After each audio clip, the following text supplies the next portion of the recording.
Hi everyone, this is Marianne and welcome to a series on my channel called 5 Minute Book Talk, in which I take roughly 5 minutes to talk about a book that I have read while I flip through the book. And in this video, I'll be talking about the novel The Specimen, which I read on my Kindle. This novel was written by Jaima Fixsen. I apologize if I said her name wrong.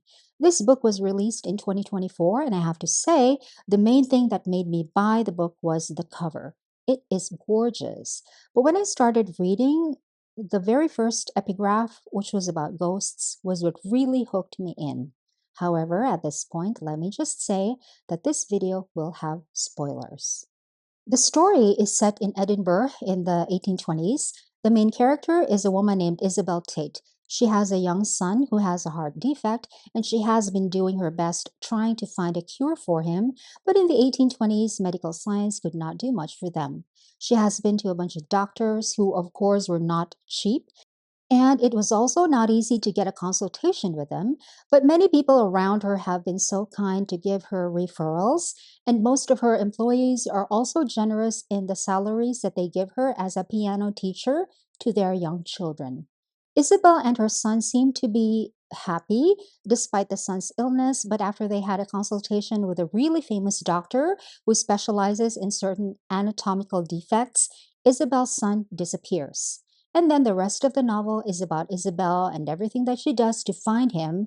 But all throughout, she could hear her son's heartbeat in her ears, leading her where she should go. And it was quite the story. I could definitely relate deeply with Isabel. I could imagine her stress levels were off the charts and through the roof, like Winona Ryder's character in Stranger Things when Will had gone missing. I could imagine Isabel being like that, but on the inside, because in Edinburgh in the 1820s, women were not allowed to express themselves authentically. If Isabel went outwardly Winona Ryder like, she would have been thrown into an insane asylum and she would not get her mission done. So Isabel really had to temper her behavior. But all throughout the novel, the tension in Isabel was very, very clear. But she used that tension, that extreme fear and worry to find her son. She had her suspicions, so she went to the authorities. But even though she had a handle on the truth, it really did sound quite far fetched from the point of view of law enforcement at that time. So she did not get the help she needed when she needed it. So she took matters into her own hands. She did her own secret investigation and hatched a plan and thought out all of the details, and then she followed through. And she was very believable. She was successful and she did get some good allies along the way, but her success was a bit hollow to me, because I am a mother. She found her son's heart, but her son was no longer alive. But she managed to find her closure and had her final goodbye to him, but as a mother, that still will not do. Of course, I want my son alive. There was justice in the end of the novel, and it was a satisfying justice. There was legal justice, social justice, and moral justice. But the son was gone, so it was not 100% satisfying. And really, where is the justice in an innocent boy being murdered for the sake of promoting another person's career and displaying his defective heart in a jar for everyone to see? Where is the justice in that? It is very, very morbid and utterly despicable.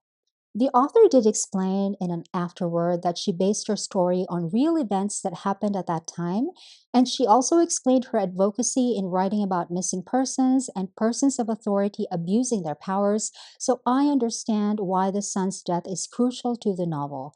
As a novelist myself, I understand. As a mother, I don't and I never will. I have a soft spot in my heart for historical fiction because it's not easy to write. I know because I also wrote one. One of the major considerations is, of course, that the details have to be historically accurate. And then there is also the need to balance the volume of historical information with the volume of the rest of the elements of the story, like the plot and the characters. But in this novel, I think all of the elements worked very well together. I can almost smell the formalin in the doctor's clinic. I can almost smell the musty odor of Edinburgh in the 1820s. I can almost breathe in the dust from the fabrics inside the houses. And I can almost see the milky gray skies and the gloomy streets and Isabel's face.